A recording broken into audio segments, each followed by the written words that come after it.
Welcome to The Authority File, the podcast where you'll hear conversations with academic librarians, technologists, researchers, and authors whose work is laying the foundation for higher education's future. I'm Bill Mickey, your host and the editorial director at Choice. If you're new to The Authority File, you can listen to and find previous episodes on most of the major podcast platforms, and we encourage you to sign up for our monthly newsletter, The Authority File Roundup, which keeps you updated on previous, current, and upcoming Authority File episodes. You can subscribe at choice360.org by clicking on the newsletter banner at the top of the homepage. My guests for this four-part series are Stephanie Espinoza-Villamor, e-learning librarian at the College of Southern Nevada, and Kimberly Shattuck, student success librarian and an assistant professor at Northern Illinois University. Stephanie and Kimberly are co-authors of the book Practical Marketing for the Academic Library, out now from Libraries Unlimited, ABC Clio. The title says it all, really. Their book is a Marketing 101 approach to promoting library services and resources, not just to students, but the broader campus community as well.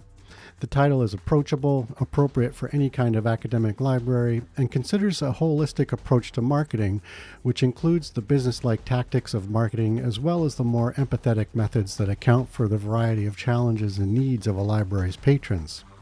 This four-part series is brought to you with support from ABC Clio. In this first episode, we meet Stephanie and Kimberly, learn how they teamed up to write their book, and then discuss some of the reasons why marketing continues to be such a crucial part of a library's operation.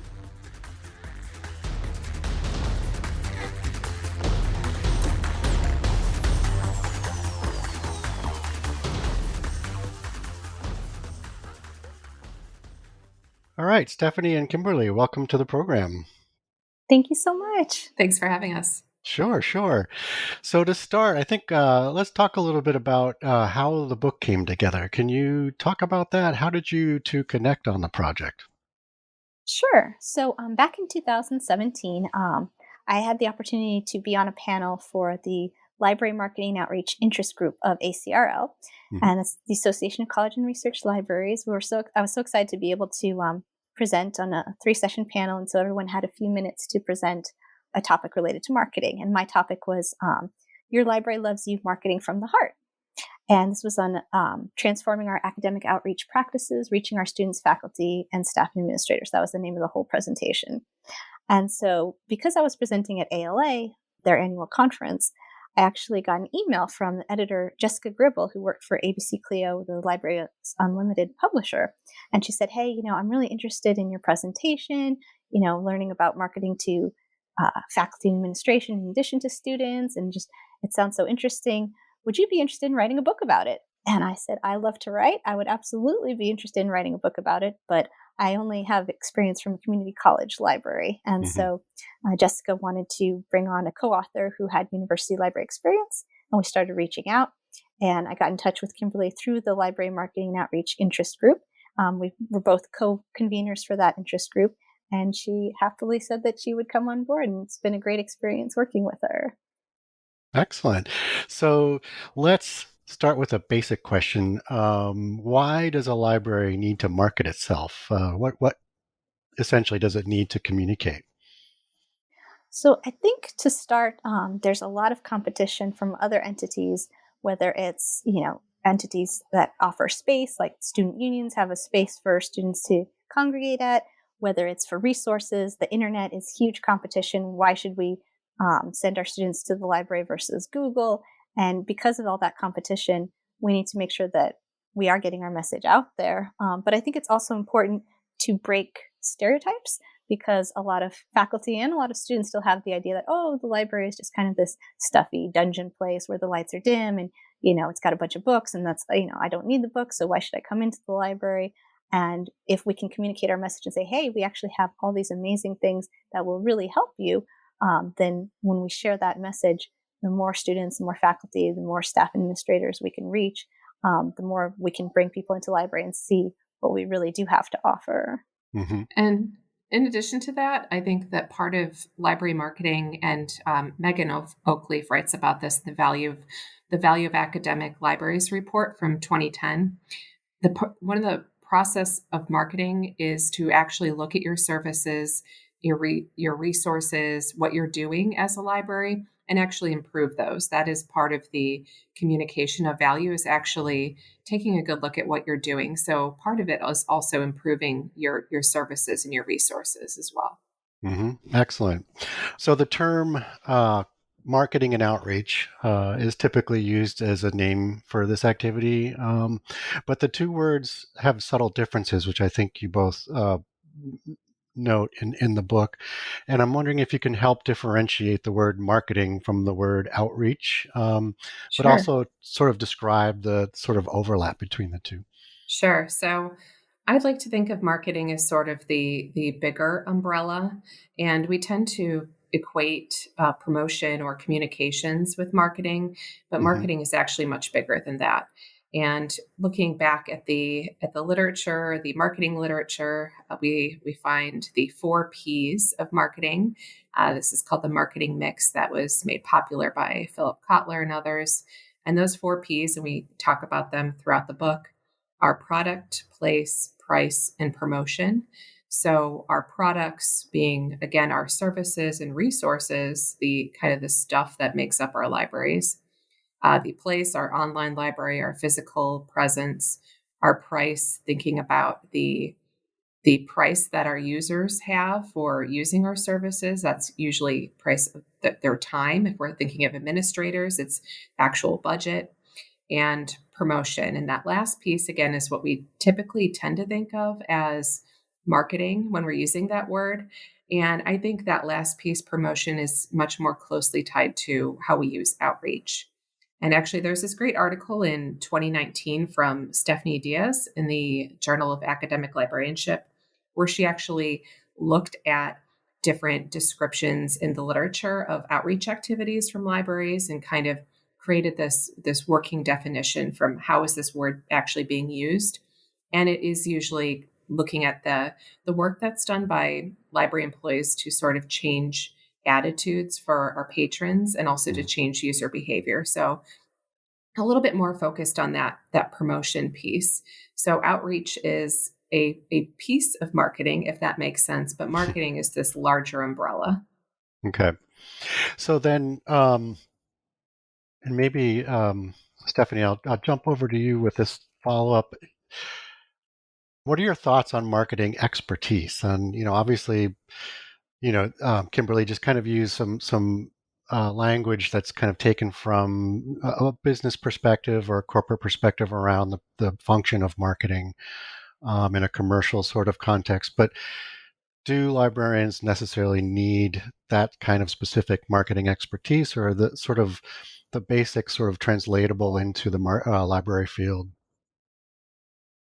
So I think oftentimes you'll have a librarian that's dedicated to marketing. And so if you have the opportunity to have a marketing librarian on your staff, they'll have a little bit more expertise. But so many libraries don't have that opportunity. And Mm, we'll have to form teams based on volunteers. We'll have to, have someone who's kind of just stepping up to the plate and be like, well, I'm interested in, putting together an events calendar. I've done graphic design before, so maybe I'll do the marketing piece. And so you often do get people who don't have a lot of expertise with the more business side of marketing, or who are just kind of new to this. And that's part of the reason why we have our book, because we want to right. have those like steps to do these some practical applications to be able to apply to your library if you don't have that background and expertise, because this is something that all libraries need to do. It's something all libraries do.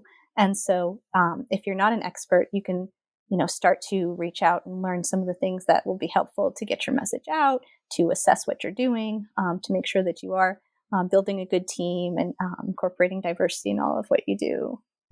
Excellent. So I guess following on that, how would you say the messaging of a library's marketing efforts has evolved over the years? I'm thinking of sort of, acknowledging that I don't know if strategy is the right word, but the operation of a library has changed. Mhm. It's becoming more service oriented rather than collection based in many aspects. And so talk about some of those factors that have influenced the changes in terms of how a library, markets itself, basically. Well, I think that libraries have been a lot more strategic recently about marketing.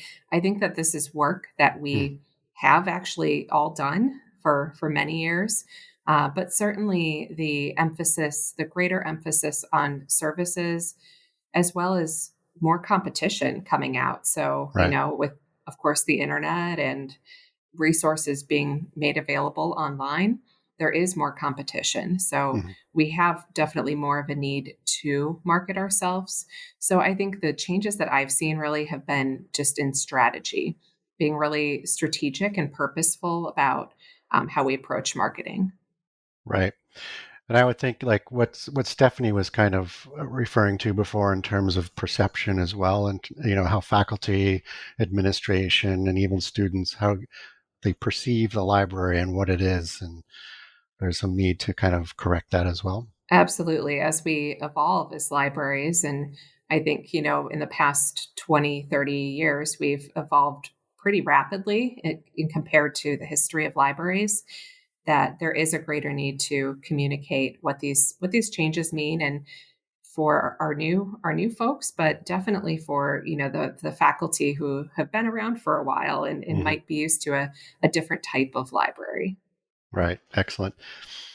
I've also noticed, as far as how we've evolved over the years, there's definitely been a trend more towards what we call empathetic marketing. We have a whole chapter on marketing from the heart, and it's the idea that we market to students as a whole person. We're not just we always want to think about their academic needs. We always want them to use our resources and succeed in their classes, complete their assignments.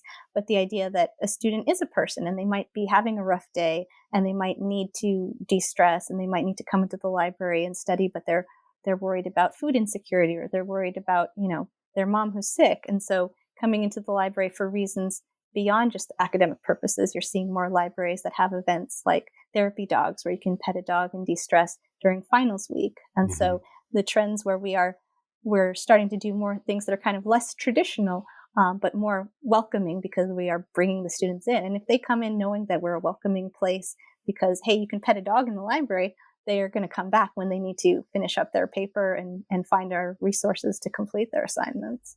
Yeah. Gosh, I'd know I'd come into the library if there was a dog I could pet. That's for sure.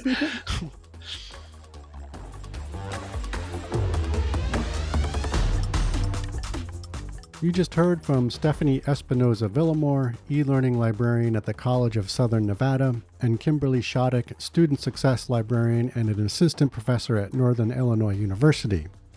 Join us next week as Stephanie and Kimberly dig into some of the tactics behind identifying a library's audience and how to tailor messaging appropriately. This 4-part series is brought to you with support from ABC Clio. With students, we really are focusing on kind of the welcoming aspect. We want you to come in, whether in is the physical space, whether in is the library website. We want to make sure that you're aware that we exist, and that how to get to us and how to reach out if you need help.